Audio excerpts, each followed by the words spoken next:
My name is Garrett Gunderson. I'm a New York Times bestselling author, and 8 years ago, I was at this thing called Cloud Camp, way up in the mountains of Colorado. I met Jake Larson. People were like, this is the guy for YouTube. So introduced him to my team. We hired him, and I don't know, we've sold like 50,000 books with him. So it's pretty amazing the work that his team has done. But recently I was like, I need to develop the skill set. I need to learn what my team learned.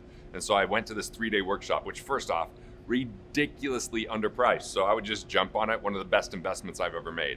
We rolled up the sleeves, built things out right there. We did this like speed thing where you'd meet with different people going over your scripts, and every single person gave me a major aha that we immediately added. And I definitely hiring them, of course, because it's just so phenomenal. But I was just surprised at how much we can get done in a short period of time.